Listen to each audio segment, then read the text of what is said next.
¿Cómo están? Mi nombre es Héctor Campos García. Soy profesor de Derecho en la Facultad de Derecho de la Pontificia Universidad Católica del Perú y abogado del área de litigios de Linares Abogados. En esta oportunidad quiero agradecer a los amigos de Enfoque Derecho por su invitación para poder conversar respecto de mi última publicación que han tenido la gentileza de aceptar en la última edición de Temis sobre arbitraje.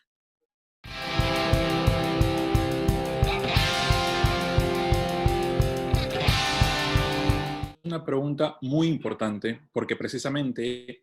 esa es la premisa de la cual parte el artículo en el que desarrollé algunas ideas sobre el particular.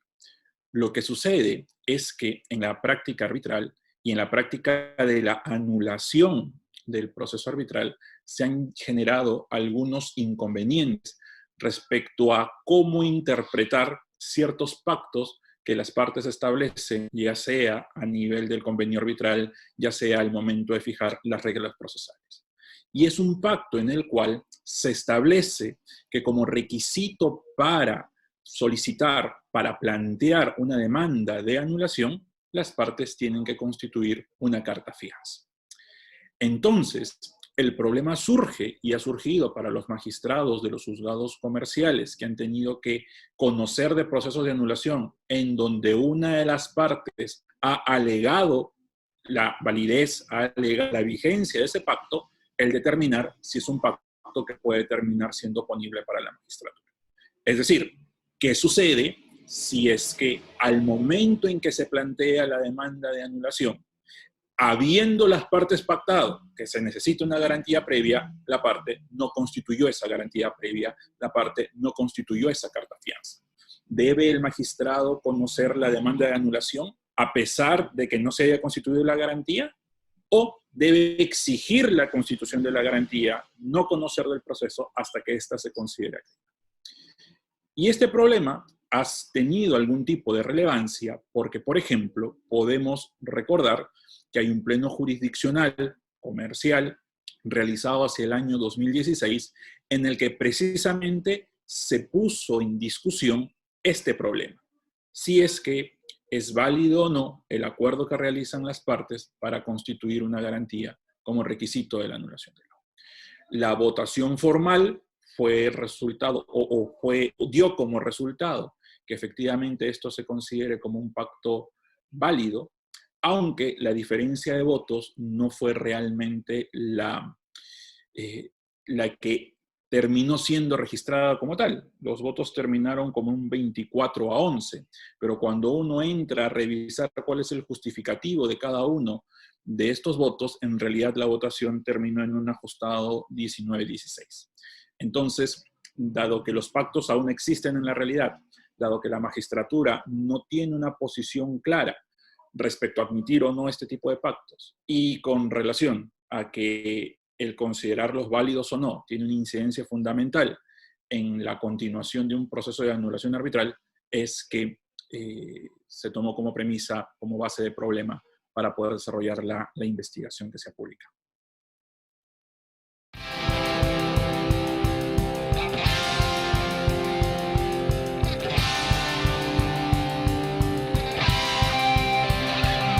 El punto central en la investigación realmente estuvo basado en poder encontrar un justificativo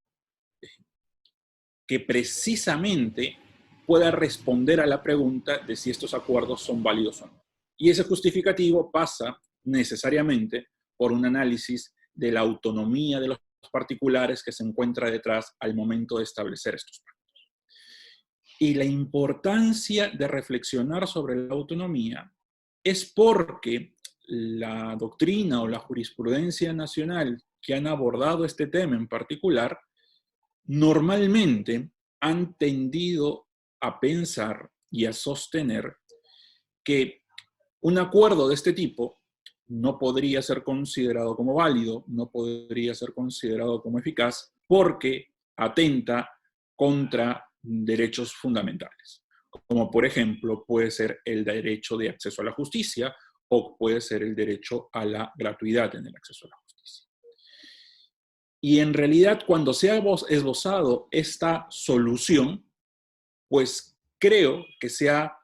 tenido una visión restringida respecto de cuál es el contrapunto a estos derechos que se verían afectados, como serían, repito, el derecho de acceso a la justicia o el derecho de gratuidad de la justicia. Y es que en el contrapunto de estos dos derechos fundamentales se encuentra también un derecho fundamental, que es el derecho a la libertad de contratación, el derecho a la autonomía de los particulares, que tiene el mismo rango constitucional y la misma protección como derecho fundamental que estos dos derechos. Entonces, si es que se va a negar la validez de esta clase de acuerdos, estos que exigen la constitución de una garantía para acceder a la anulación, solamente alegando que se vulneraría el acceso a la justicia o se vulneraría la gratuidad de la justicia, pues si el razonamiento solo se queda allí, estaríamos claramente frente a un ejercicio retórico de tratar de entender que estos dos derechos tienen una primacía respecto de otro derecho sin previamente haber realizado un análisis frente al conflicto, para las tesis conflictivistas, frente al conflicto entre estos dos derechos. Entonces, reconocer que la autonomía de los particulares tiene sustento constitucional y reconocer que es posible la limitación de derechos constitucionales ambos, fundamentales ambos, es un punto de partida importantísimo en la investigación.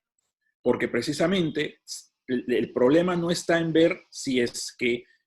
existe un derecho frente al otro, sino cuáles son los límites o los niveles de una restricción constitucionalmente legítima se pueden admitir y, de ser así, pues entonces establecer en qué casos un acuerdo de este tipo, un acuerdo que restringe o que condicione el acceso a la anulación, pueda ser considerado como un acuerdo válido. De hecho, al finalizar la investigación, yo sostengo que bajo ciertas circunstancias no hay ningún impedimento para que las partes puedan establecer esta clase de acuerdos. Y sean acuerdos válidos, sean acuerdos exigibles, y por lo tanto no se acceda a la anulación del laudo sobre la base de las consideraciones que se desarrollan en el artículo. Adicionalmente, se analiza en el artículo la problemática no solo vinculada a la contratación comercial, es decir, a la contratación que va a devenir en un arbitraje de índole comercial, donde podemos encontrar empresas sofisticadas, donde podemos encontrar a empresas que tienen algún tipo de paridad entre sí, sino que adicionalmente se analiza el caso de este tipo de acuerdos en el marco de la ley de contrataciones con el Estado. Y precisamente se analiza este supuesto para poder entender si es que esta clase de acuerdos o no, o las disposiciones de la ley de contrataciones con el Estado que regulan esta clase de acuerdos o no, son respetuosas del derecho a la libertad de configuración que tienen los particulares al momento de establecer sus reglamentos contractuales. He ahí la importancia de realizar un análisis de este tipo desde una perspectiva de la autonomía de los particulares.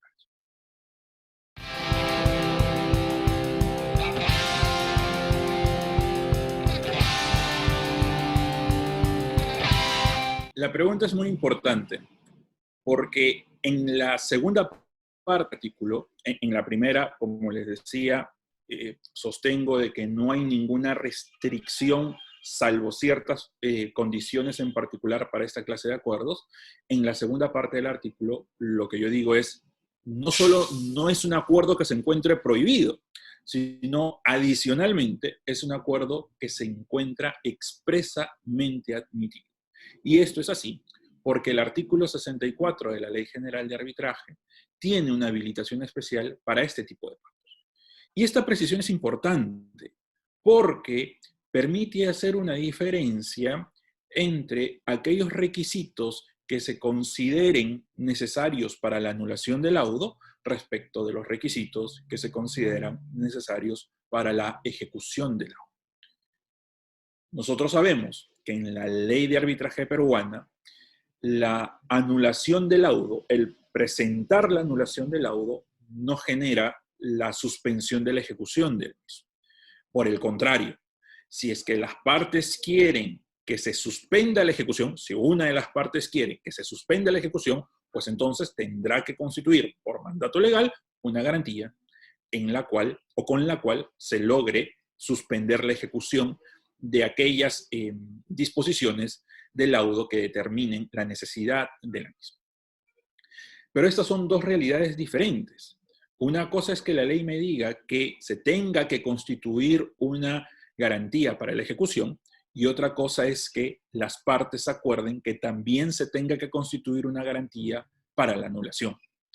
Entonces, el diferenciar los problemas permite reconocer no solo que la ley, como les mencionaba, permite la constitución de una garantía para la ejecución, sino que adicionalmente y de forma diferenciada reconoce la posibilidad de las partes para que establezcan requisitos de la anulación. Requisitos de la anulación que pueden perfectamente transitar por la constitución de una garantía, la constitución de una carta fianza. Esto, que está expresamente reconocido en la legislación peruana, tiene una justificación de carácter histórica que también es reconocida o es desarrollada en el artículo materia de publicación en la próxima edición de temas.